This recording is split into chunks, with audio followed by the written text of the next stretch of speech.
ఎవరైనా ఆలోచన చేయవలసింది ప్రజాశ్రేయస్, ప్రజలకు సంబంధించినటువంటి ఆస్తిని కాపాడేది ఒకటి, ప్రభుత్వానికి సంబంధించినటువంటి మేలు చేసే విషయంలో ప్రభుత్వ నిర్ణయాల ప్రకారం జరిగేటువంటి సంస్థలను నిర్వీర్యం చేయకూడదు.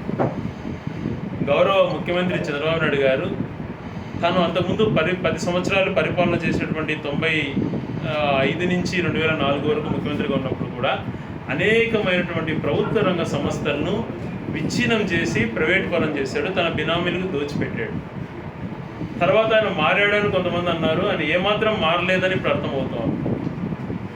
ఎప్పుడైనా కూడా ప్రభుత్వ రంగ సంస్థలు అంటే ప్రైవేట్కి దేనికి కూడా ప్రైవేటేషన్కు మేము ప్రైవేట్ డెవలప్మెంట్కి ఏది వ్యతిరేకం కాదు.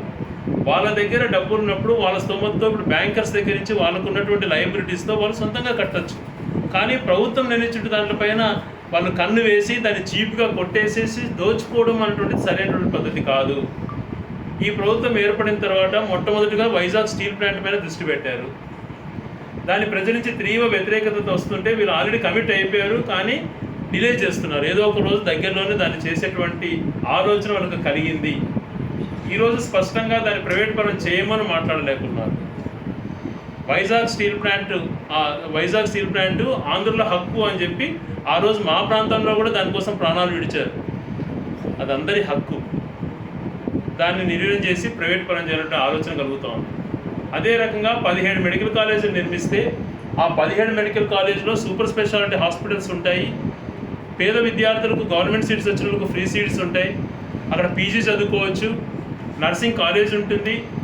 ఆ సూపర్ స్పెషాలిటీ హాస్పిటల్లో అన్ని రకాల వైద్యం చేయించిన పరికరాలు ఉంటాయి.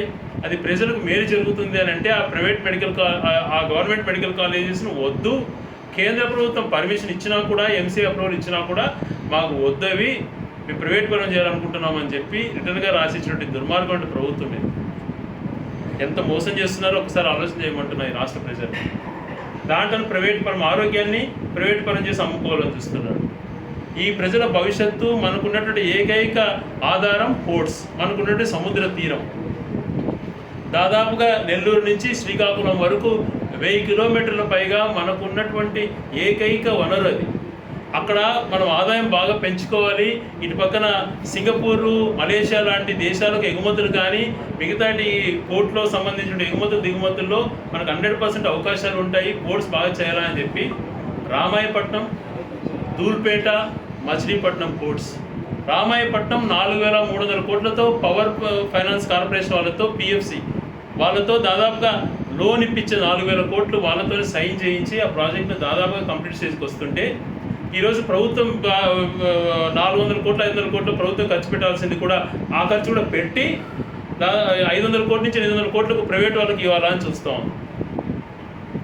సేమ్ మచిలీపట్నం బందర్ పోర్ట్ కూడా అలాంటిది. ధూల్పేట అనేటువంటి శ్రీకాకుళం దగ్గర కట్టినటువంటి పోర్టును కూడా అలాగే ప్రైవేట్కి దారాదత్తం చేయాలనుకుంటున్నాం. ఇది ఎంతవరకు మంచిదండి? మొత్తం ఏ రంగాన్ని కూడా ప్రైవేట్ పరం చేసేసి ప్రభుత్వ రంగ సంస్థ నిర్వీర్యం చేస్తూ రాష్ట్ర ప్రజలకు బూడిద మిగులుస్తున్నాడు. గతంలో ఇదే ఎన్టీ రామారావు గారు అన్నట్టున్నారు, నా దగ్గర ఏముంది బూడిదందని. ఇప్పుడు మళ్ళీ రాష్ట్ర ప్రజల భవిష్యత్తును బూడిద పాలు చేస్తున్నారు. అన్నీ కూడా ప్రైవేట్ పరం చేస్తుంది.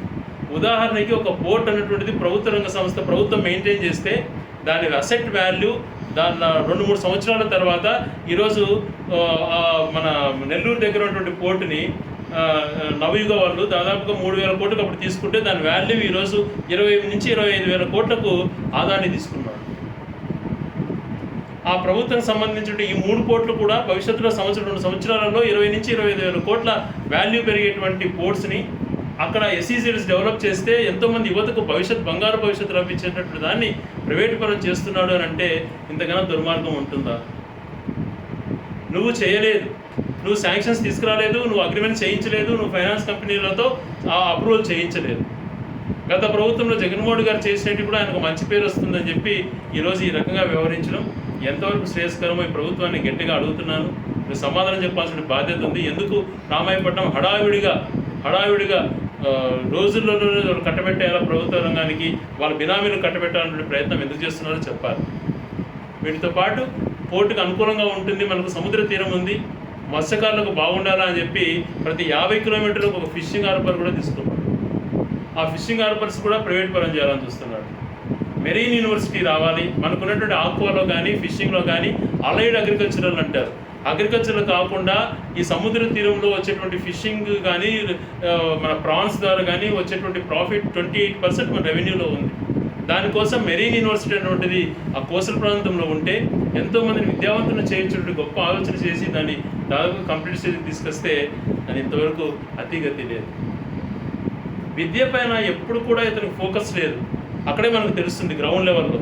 జగన్మోహన్ రెడ్డి గారు కానీ రాజశేఖర్ గారు కానీ ఏం ఆలోచన చేశారు? పేదవారు చదువుకునే దానికి ప్రతి మండలంలో మోడల్ స్కూల్ ఉండాలి, ప్రతి ఊర్లో కస్తూర్బా స్కూల్ ఉండాలి డ్రాప్అవుట్స్ మహిళల కోసం, ప్రతి దాంట్లో ఎడ్యుకేషన్ ఇన్స్టిట్యూషన్స్ బాగుండాలి అని చెప్పి రాజశేఖర్ గారు ఆలోచన చేశారు.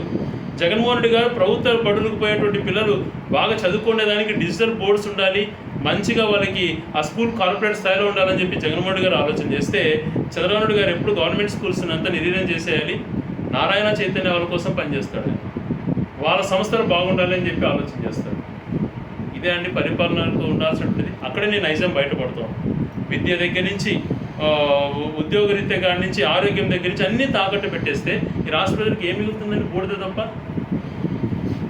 సో ఇది మంచిది కాదు. ప్రైవేటైజేషన్కు ప్రాధాన్యత ఇవ్వద్దు, ఈ ప్రభుత్వ రంగ సంస్థ నిర్వీర్యం చేయొద్దు అని చెప్పి గట్టిగా డిమాండ్ చేస్తూ ఏది చేసినా కూడా వైఎస్ఆర్సీపీ ప్రభుత్వ రంగ సంస్థను కాపాడుకోవడానికి గట్టిగా పోరాడతామని చెప్పి తెలియజేస్తున్నాం.